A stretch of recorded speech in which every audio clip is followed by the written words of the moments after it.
सुनिए, मेरा नाम रोहन है। क्या आप मुझे बता सकती हैं कि आप कंप्यूटर से कौन कौन सी सेवाएं प्रदान करती हैं? हाँ बिल्कुल, मेरा नाम गीता है और जैसा कि आप देख रहे हैं कि मेरे पास इंटरनेट सुविधा युक्त एक कंप्यूटर है, जिसके जरिए मैं विभिन्न सेवाएं जैसे रेल टिकट की बुकिंग, विभिन्न प्रकार की सूचनाएं जानने में, बिजली व मोबाइल फोन के बिलों का भुगतान, बैंक से लेन देन, पैन कार्ड, पासपोर्ट का आवेदन आदि आदि सुविधाएं प्राप्त करा सकती हूँ। अच्छा, इसका मतलब मेरे गाँव वालों को इन कामों के लिए शहर जाने की जरूरत नहीं है? नहीं, बिल्कुल नहीं। यदि गांव में इंटरनेट युक्त कंप्यूटर सुविधा उपलब्ध है, तो गांव वालों को इन सुविधाओं को प्राप्त करने हेतु शहर जाने की आवश्यकता नहीं है। अरे, ये तो बहुत ही अच्छा है। मुझे पूरा विश्वास है कि यह सब जानकर गांव वाले भी मेरी तरह बहुत प्रसन्न होंगे। हाँ बिल्कुल, आप इन्हें गांव वालों को अवश्य बताइए। सुनिए, मेरा नाम राम प्रसाद है। आप कौन कौन सी ऑनलाइन सेवाएं प्रदान कर सकती हैं? क्या मेरे शहर गए बगैर आप मेरी बिजली बिल का भुगतान यहीं से करवा सकती हैं? मुझे यात्रा करने में बड़ी तकलीफ होती है। हाँ बिल्कुल, आप इतनी दूर गए बगैर अपना बिजली का बिल भुगतान यहीं से कर सकते हैं। ऐसा है तो ये मेरे लिए बहुत ही सुविधाजनक होगा। क्या आप कंप्यूटर के जरिए फसल के बाजारू भाव भी बता सकती हैं? हाँ बिल्कुल, मैं कंप्यूटर पर इंटरनेट के जरिए वर्तमान में फसल के भाव भी बता सकती हूँ। यह तो आश्चर्यजनक है कि हम ये सारी सुविधाएं गांव में भी प्राप्त कर सकते हैं। हाँ, इंटरनेट के जरिए ये सभी सुविधाएं आप अपने गांव में ही प्राप्त कर सकते हैं। मैंने सुना है कि आजकल इंटरनेट की सुविधा मोबाइल फोन पर भी उपलब्ध है। क्या ये सत्य है? हाँ रोहन, न केवल मोबाइल फोन बल्कि आजकल लोग स्मार्टफोन अथवा टैबलेट पर भी इंटरनेट कनेक्शन का उपयोग बहुत सारे कामों के लिए करते हैं। यह सब सुनने में बहुत रुचिकर लगता है। क्या आप मुझे कंप्यूटर, स्मार्टफोन और टैबलेट के बारे में सिखा सकती हैं? बिल्कुल रोहन, कृपया बैठ जाइए। मैं आपको कंप्यूटर, स्मार्टफोन और टैबलेट के बारे में और अधिक बताती हूँ। बाकी आप लोग भी बैठ जाइए, जिससे मैं आप सभी को डिजिटल यंत्रों के बारे में और अधिक बता सकूं। सबसे पहले हम यह सीखते हैं कि कंप्यूटर क्या है। कंप्यूटर एक इलेक्ट्रॉनिक यंत्र है जिसका उपयोग आंकड़ों व सूचनाओं के संकलन व प्रसंस्करण के लिए किया जाता है। हम कंप्यूटर से क्या क्या कर सकते हैं? कंप्यूटर के जरिए मीलों दूर रहने वाले परिवार के सदस्यों व मित्रों से जुड़ा जा सकता है।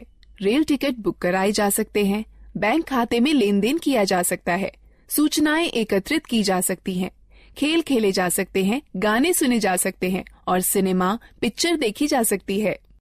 अब हम कंप्यूटर व उसके विभिन्न हिस्सों के बारे में सीखते हैं। A computer is divided into two parts, hardware and software. The computer and all the equipment connected to it are called hardware. Software is the set of instructions that the computer follows in performing a task. आपका मतलब है कि screen पर दिखने वाले सभी icons software होते हैं? हाँ रोहन, सॉफ्टवेयर कंप्यूटर में प्रोग्राम होते हैं जिनसे हम भांति भांति के काम करते हैं। अब हमें विभिन्न उपकरणों के विषय में जानना चाहिए जिनसे कंप्यूटर बनता है। कंप्यूटर के 3 अंग होते हैं। पहला इनपुट डिवाइस, दूसरा प्रोसेसिंग डिवाइस, तीसरा आउटपुट डिवाइस। जैसे एक ट्रैक्टर को चलने के लिए डीजल अथवा पेट्रोल की आवश्यकता होती है, ठीक उसी तरह कंप्यूटर में डाटा भरने, निर्देश अथवा सूचनाएं संकलित कर विभिन्न कार्य करने के लिए उपकरणों की आवश्यकता होती है। Devices which are used to insert data, instructions or information into a computer are called input devices. इन चित्रों को देखो, ये कुछ इनपुट डिवाइसें हैं जिनका प्रयोग कंप्यूटर में होता है। ये इनपुट डिवाइस निम्न हैं: pen drive, mouse, keyboard, CD, microphone. Keyboard और माउस प्राथमिक इनपुट डिवाइसें हैं। यह बिल्कुल टाइपराइटर के कीबोर्ड की तरह दिखता है। हाँ, इसमें कुछ अतिरिक्त बटन अवश्य है। सामान्य कीबोर्ड के बटनों के साथ इसमें कुछ अंक एवं विशेष बटन अवश्य होते हैं। क्या आप मुझे बताएंगी कि इन विशेष बटनों का प्रयोग किस लिए किया जाता है? अंक बटनों की सहायता से कैलकुलेटर की भांति कंप्यूटर में अंक भरे जाते हैं। नेविगेशनल बटन मार्गदर्शक बटन होते हैं जो मॉनिटर पर पेज देखने में सहायक होते हैं। प्रोग्राम में पेज अप बटन विषय के दिखने वाले भाग और कर्सर को स्क्रीन पर आगे बढ़ाता है। प्रोग्राम में पेज डाउन बटन विषय के दिखने वाले भाग और कर्सर को स्क्रीन पर पीछे करता है। प्रोग्राम में होम बटन कर्सर को विषय के आरंभ में ले जाता है। प्रोग्राम में एंड बटन कर्सर को विषय के अंतिम लाइन में ले जाता है। प्रोग्राम में ये तीनों बटन संपादन बटन कहे जाते हैं, जो कंप्यूटर में पठनीय विषय में संशोधन करने में सहायक होते हैं। ज्यादातर लेख संपादन प्रोग्रामों इंसर्ट बटन का प्रयोग किसी लेख में शब्दों को भरने और लिखावट पर शब्दों के पुनर्लेखन में होता है। डिलीट बटन लेख संपादन प्रोग्रामों में एक एक कर अक्षर दाईं ओर मिटाता है। बैकस्पेस बटन लेख संपादन प्रोग्रामों में एक एक कर अक्षर बाईं ओर मिटाता है। ये 4 बटन किस काम के लिए प्रयोग किए जाते हैं? ये चारों बटन दिशा निर्देशक बटन कहलाते हैं। ज्यादातर लेख संपादन प्रोग्रामों में ऊपर की तरफ तीर के निशान वाला बटन कर्सर को स्क्रीन पर ऊपर की ओर ले जाता है। ज्यादातर लेख संपादन प्रोग्रामों में नीचे की तरफ तीर के निशान वाला बटन कर्सर को स्क्रीन पर नीचे की ओर ले जाता है। ज्यादातर लेख संपादन प्रोग्रामों में बाईं की तरफ तीर के निशान वाला बटन कर्सर को स्क्रीन पर बाईं की ओर ले जाता है। ज्यादातर लेख संपादन प्रोग्रामों में दाईं की तरफ तीर के निशान वाला बटन कर्सर को स्क्रीन पर दाईं की ओर ले जाता है। क्या तुम F1 से F12 तक के बटनों को देख रहे हो? यह बटन फंक्शन बटन कहलाते हैं। यह बटन कंप्यूटर पर सक्रिय प्रोग्राम के अनुसार निर्दिष्ट किए गए विशेष कार्य को निष्पादित करते हैं। ज्यादातर प्रोग्रामों में एस्केप बटन चल रही प्रक्रिया समाप्त कर देता है। कंट्रोल और अल्टरनेट बटन क्रिया परिवर्तन बटन है, जो ज्यादातर प्रोग्रामों में विशिष्ट कार्य और माउस की क्रिया को या तो परिवर्तित कर देते हैं या तो बढ़ा देते हैं। विंडो बटन विंडोज के स्टार्ट मेनू को सक्रिय कर देता है। यह बिल्कुल वैसे ही होता है जैसे कि टास्क बार के स्टार्ट बटन पर क्लिक करने से होता है। अब तक हमने कीबोर्ड के विभिन्न बटनों के बारे में सीखा। अब हम माउस के बारे में सीखते हैं। माउस एक दिखाने, निर्देशन करने वाला यंत्र है, जिसका प्रयोग कंप्यूटर स्क्रीन पर दिखने वाले विषय आइकन्स को इंगित कर उनसे परस्पर संबंध बनाने में होता है। आप देखेंगे कि जैसे ही माउस चलाया जाता है, वैसे ही माउस चलाए जाने की दिशा में एक छोटा तीर स्क्रीन पर चलता है। इस तीर को पॉइंटर कहते हैं। पॉइंटर की सहायता से कंप्यूटर को प्रक्रिया के लिए डाटा व निर्देश उपलब्ध कराए जा सकते हैं। माउस पर 2 बटन भी होते हैं, बायां बटन और दायां बटन। माउस के दोनों बटनों के बीच में एक घूमने वाला चक्का भी होता है, जिसकी मदद से प्रलेख या डॉक्यूमेंट और वेब पेज पर आसानी से चला जा सकता है। ये माउस द्वारा किए जा सकने वाले कुछ कार्य हैं। माउस के बाएं बटन को एक बार दबाकर स्क्रीन पर किसी प्रोग्राम को चुना जा सकता है। माउस के बाएं बटन को लगातार 2 बार बिना किसी अंतराल के दबाकर क्लिक कर किसी प्रोग्राम के अंदर प्रवेश किया जा सकता है। माउस के दाएं बटन को दबाए जाने पर इंडेक्स मेनू खुलेगा। घूमने वाला चक्का स्क्रीन पर पेज को ऊपर नीचे खिसकाने में हमारी सहायता करता है। जिस तरह दानों से भूसी निकालने या गेहूं को पीसने में ग्राइंडिंग मिल एक प्रोसेसिंग मशीन की तरह काम करती है, उसी तरह कंप्यूटर में वह यंत्र जो डाटा संग्रहण और संरक्षण को नियंत्रित करते हैं, वह प्रोसेसिंग डिवाइस कहलाते हैं। कंप्यूटर प्रोसेसर या सीपीयू प्रोसेस की जाती है, फिर कंप्यूटर की मेमोरी या आरएएम में संरक्षित की जाती है। जिस तरह दानों से भूसी निकालने या गेहूं को पीसने में ग्राइंडिंग मिल एक प्रोसेसिंग मशीन की तरह काम करती है, जिस तरह अनाज और भूसे को अलग अलग करने वाला थ्रेशर एक आउटपुट मशीन है, उसी तरह कंप्यूटर के साथ परिणाम को दिखाने के लिए जो यंत्र प्रयोग में लाए जाते हैं उन्हें आउटपुट यंत्र कहते हैं। मॉनिटर एक बहुत ही सामान्य आउटपुट यंत्र है। मॉनिटर स्क्रीन है जिसका प्रयोग आउटपुट जैसे शब्दों, अंकों व चित्रों को देखने में होता है। मॉनिटर दो तरह के होते हैं, कैथोड रे ट्यूब और flat panel display. Printer computer से प्रसंस्कृत डाटा लेता है जिसे सॉफ्ट कॉपी कहते हैं और उसे छापकर निकालता है जिसे हार्ड कॉपी कहते हैं। कंप्यूटर पर दिखने वाले किसी चित्र या लेख को सॉफ्ट कॉपी कहते हैं तथा उसी के छपे हुए को हार्ड कॉपी कहते हैं। प्रिंटर तीन तरह के होते हैं, इंकजेट प्रिंटर, लेजर प्रिंटर और डॉट मैट्रिक्स प्रिंटर। स्पीकर एक आउटपुट यंत्र जिसके द्वारा हम आवाज सुनते हैं। स्पीकर के बिना हम गाने अथवा आवाज विषयों आदि को सुन नहीं सकते। हेडफोन कंप्यूटर से आवाज आउटपुट देता है। ये स्पीकर की तरह होते हैं किंतु इन्हें कानों पर पहना जाता है, इसलिए एक समय में केवल एक ही व्यक्ति आउटपुट सुन सकता है। प्रोजेक्टर एक आउटपुट यंत्र है जिससे किसी लेख या चित्र को समतल स्क्रीन पर दिखाया जाता है। अधिकतर प्रोजेक्टर का प्रयोग सम्मेलनों में या प्रस्तुतिकरण में होता है जिसके द्वारा प्रदर्शित होने वाले कई लोग एक साथ देख सकते हैं।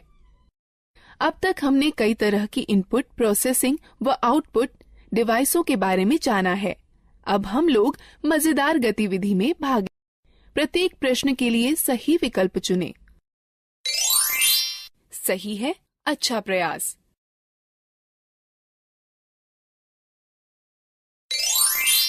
सही है, अच्छा प्रयास।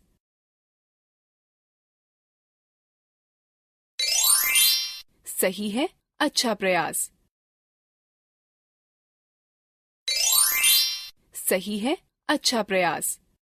दीदी, कंप्यूटर सारा डाटा कहाँ संचित करता है? जिस तरह तुम्हारा दिमाग बहुत सी आवश्यक चीजों को याद रखने में तुम्हारी मदद करता है, उसी तरह कंप्यूटर डाटा संचित करता है जिसे कंप्यूटर मेमोरी कहते हैं।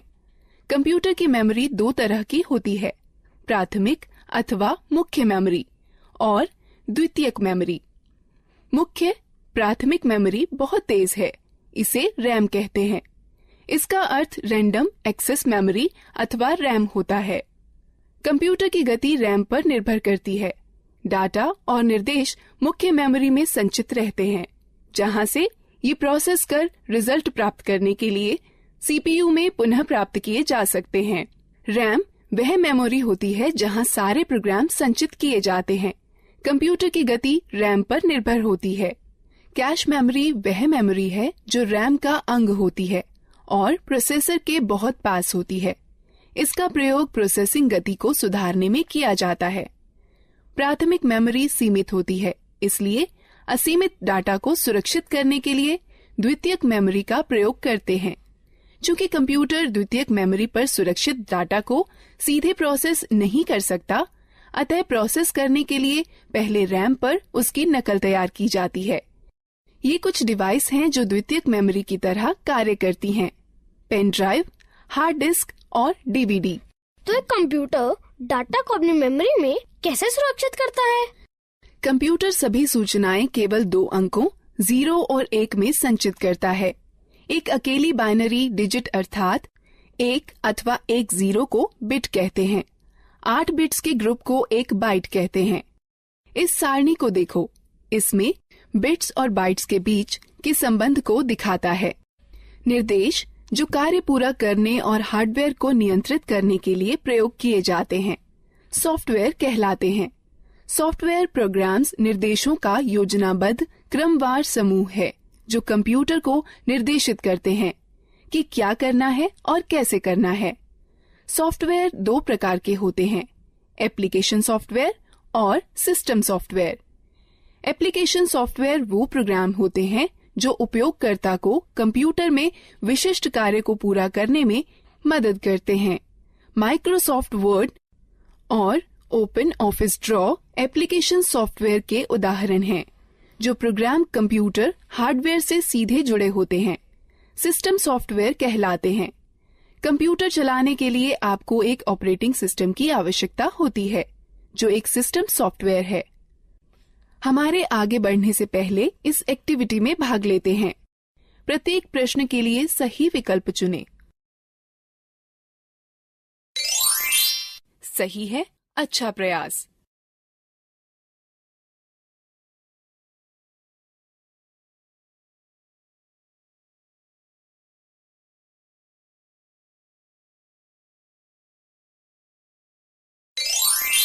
सही है, अच्छा प्रयास। गीता, ये सब रुचिकर है। मैंने पहले कभी भी कंप्यूटर नहीं चलाया है। क्या तुम मुझे बता सकती हो कि कंप्यूटर कैसे स्थापित किया जाता है और कैसे चलाया जाता है? अवश्य चाचा, मैं सब कुछ समझा दूंगी। सबसे पहले मैं आपको कंप्यूटर के विभिन्न अंगों से परिचित कराती हूँ। यह मॉनिटर है। यह टेलीविजन की तरह है और इसकी स्क्रीन पर आउटपुट देखा जाता है। यह सिस्टम बॉक्स है। इसमें सेंट्रल प्रोसेसिंग यूनिट अर्थात सीपीयू होता है। यह सीपीयू ही कंप्यूटर का मुख्य दिमाग होता है। यह कीबोर्ड और माउस हैं। यह दोनों इनपुट डिवाइस हैं, जिसके द्वारा कंप्यूटर में डाटा भरा जाता है। कंप्यूटर को जोड़ने के लिए सबसे पहले उसे मेज पर रखिए। तब सिस्टम बॉक्स के बगल में मॉनिटर रखिए। सिस्टम बॉक्स के पीछे का भाग देखिए। इसमें विभिन्न डिवाइसें जोड़ने के लिए खांचे बने हैं, जिन्हें पोर्ट कहते हैं। अब इस तरह से मॉनिटर सिस्टम से जोड़ा जाता है। सिस्टम बॉक्स वीडियो पोर्ट को वीजीए पोर्ट कहते हैं। इससे मॉनिटर को जोड़ने वाले तार को वीजीए केबल कहते हैं। वीजीए केबल के एक सिरे को सिस्टम के वीजीए पोर्ट से तथा दूसरे को मॉनिटर से जोड़ा जाता है। कीबोर्ड दो प्रकार के कनेक्टर वाले होते हैं, PS2 कनेक्टर अथवा USB कनेक्टर। कीबोर्ड को कनेक्ट करने के लिए उसके कनेक्टर को सिस्टम के उपयुक्त पोर्ट में जोड़ा जाता है। माउस 3 प्रकार के कनेक्टर वाले होते हैं, PS2 कनेक्टर, USB कनेक्टर अथवा सीरियल कनेक्टर। माउस को कनेक्ट करने के लिए उसके कनेक्टर को सिस्टम के उपयुक्त पोर्ट में जोड़ा जाता है। उसी तरह यदि आप प्रिंटर को जोड़ना चाहते हैं तो उसके कनेक्टर, जो इन दो में से किसी एक प्रकार का हो सकता है, समानांतर पोर्ट अथवा USB पोर्ट को सिस्टम के उपयुक्त पोर्ट में जोड़ दें। अब हम कंप्यूटर को बिजली के मेन बोर्ड से कैसे जोड़ सकते हैं? कंप्यूटर 2 बिजली सप्लाई के तारों के साथ आता है। एक बिजली सप्लाई तार को सिस्टम यूनिट के बिजली सप्लाई प्लग में तथा दूसरे तार को मॉनिटर के पोर्ट से प्लग करें। उसके बाद दोनों तारों को बिजली के पोर्ट से या UPS से जोड़ें। क्या आप हमें दिखा सकती हैं कि कंप्यूटर को कैसे जोड़ते हैं? बिल्कुल।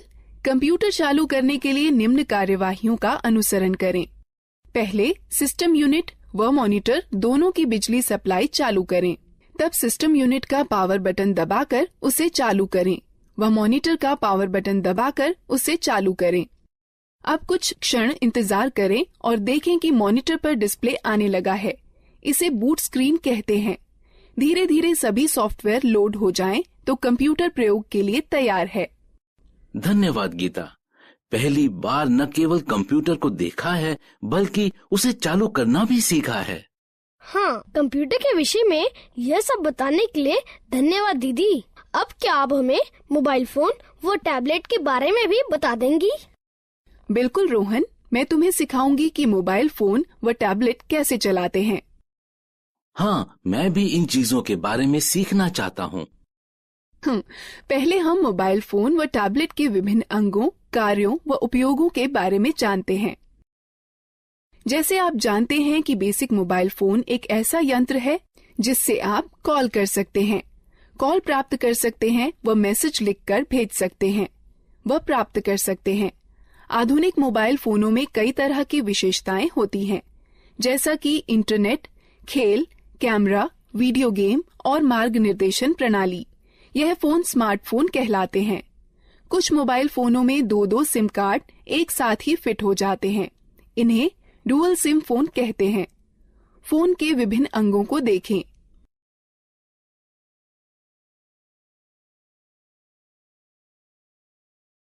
गीता, क्या तुम मुझे दिखा सकती हो कि फोन में सिम व बैटरी कैसे डालते हैं? बिल्कुल, बस निम्न प्रक्रियाओं का अनुसरण करें। पहला, फोन को स्विच ऑफ कर दें और पीछे का कवर निकाल दें। उसके बाद फोन की बैटरी निकाल दें। तब सिम खांचे में सिम डाल दें। अंत में बैटरी व कवर पुनः लगा दें और फोन को चालू करें। धन्यवाद गीता, मुझे फोन की बैटरी चार्ज करने में भी समस्या होती है।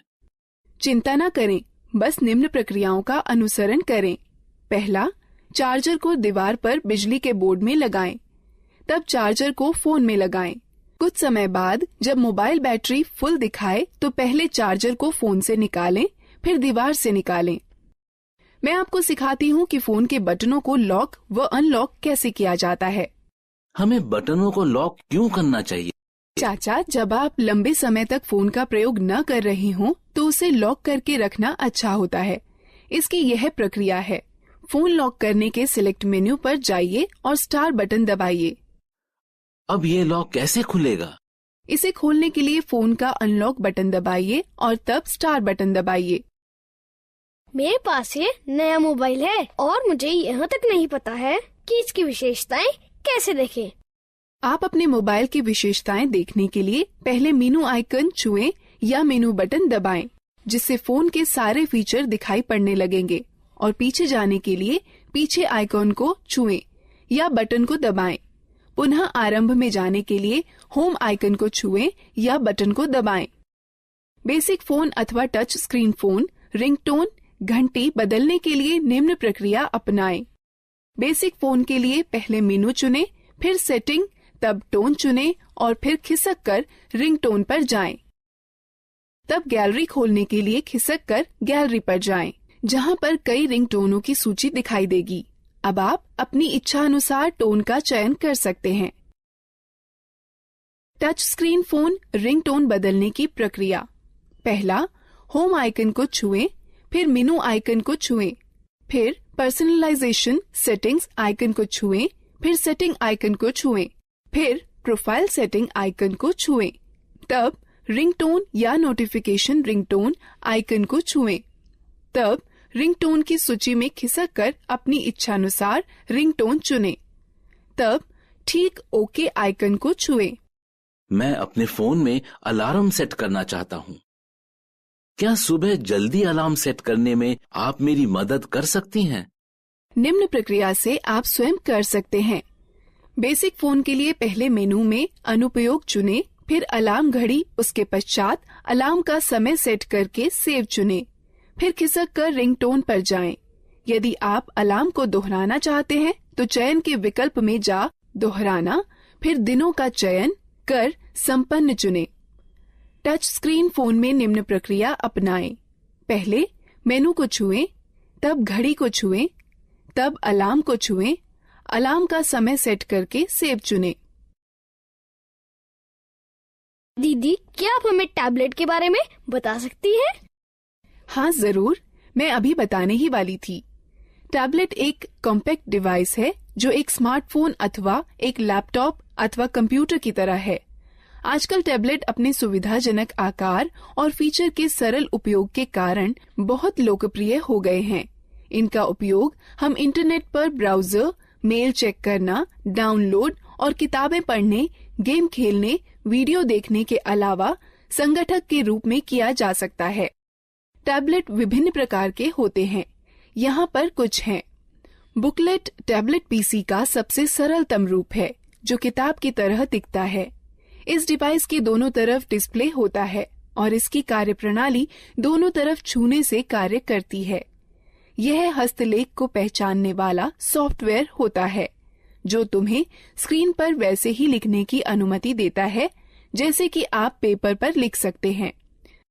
स्लेट सबसे साधारण और सबसे ज्यादा पाया जाने वाला टैबलेट पीसी है, जो अधिकतर मनोरंजन के लिए, फिल्म देखने के लिए, इंटरनेट चलाने के लिए, वीडियो देखने, वीडियो कॉल करने और दोस्तों के साथ चैट करने के लिए प्रयोग किया जाता है। कन्वर्टेबल टैबलेट लगभग पारंपरिक लैपटॉपों की तरह के ही होते हैं। इसमें बस एक बड़ा फर्क यह होता है कि इनसे टच स्क्रीन डिस्प्ले होता है, जिसे 180 डिग्री तक घुमाया भी जा सकता है। हाइब्रिड टैबलेट में स्लेट और कन्वर्टेबल टैबलेट दोनों की सबसे अच्छी विशेषताएं सम्मिलित होती हैं। हाइब्रिड टैबलेट अलग हो सकने वाले कीबोर्ड के साथ आते हैं, जो कि दिए गए स्लॉट के जरिए स्लेट पीसी में जोड़कर टैबलेट पीसी में बदले जा सकते हैं। एक रग्ड टैबलेट उन उपयोगकर्ताओं के लिए अच्छा है जो कठिन वातावरण परिस्थितियों में कार्य करते हैं। इनके अंदर की हार्ड ड्राइव झटकों को सहन करने वाली और इनका सुरक्षात्मक कवच इन्हें काफी टिकाऊ बनाता है। यह एक बात आपके लिए ध्यान में रखना अति आवश्यक है कि प्रथम बार इनका उपयोग करने से पूर्व इनकी बैटरी को कम से कम 6 से 7 घंटे चार्ज करना चाहिए, जब तक कि बैटरी पूर्ण रूप से चार्ज न हो जाए। हम बैटरी कैसे चार्ज करते हैं? इन चरणों का अनुसरण करो। पहला, केबल को चार्जिंग हेड में लगाएं और प्लग को स्टैंडर्ड एसी पावर में लगा दें। डिवाइस अपने आप चार्ज होने लगती है। डिवाइस के पूरा चार्ज होने के बाद चार्जर को प्लग से हटा देना चाहिए। डिवाइस में ऊर्जा संरक्षण हेतु पावर सेव बटन को दबाकर स्क्रीन को बंद किया जा सकता है। स्क्रीन को पुनः चालू करने के लिए यह प्रक्रिया दोबारा करें। डिवाइस को बंद करने का सही तरीका क्या है? जब आपको डिवाइस बंद करनी हो तो निम्न चरणों का अनुसरण करें। पहले, पावर बटन को कुछ क्षण के लिए दबाकर रखें। तब टैबलेट को बंद करने के लिए मेनू खुलने पर दिखाई देगा। तब पावर ऑफ पर टच कर डिवाइस को बंद करें। एक टैबलेट की होम स्क्रीन एप्लीकेशन फंक्शन मेनू के लिए स्टार्टिंग पॉइंट है। आप अपनी होम स्क्रीन को एप्लीकेशन आइकन्स शॉर्टकट फोल्डर को जोड़ करके कस्टमाइज कर सकते हैं। अतिरिक्त डिस्प्ले स्क्रीन के लिए स्क्रीन को दाएं अथवा बाएं खिसकाएं। तो तुमने सीखा कि कैसे लैपटॉप, कंप्यूटर, मोबाइल फोन और टैबलेट को इस्तेमाल करते हैं। अब हम इस प्रक्रिया में भाग लेते हैं। प्रत्येक प्रश्न के लिए सही विकल्प चुनें। सही है, अच्छा प्रयास।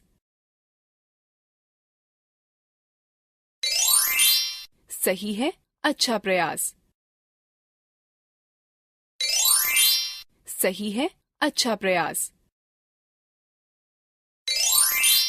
सही है, अच्छा प्रयास।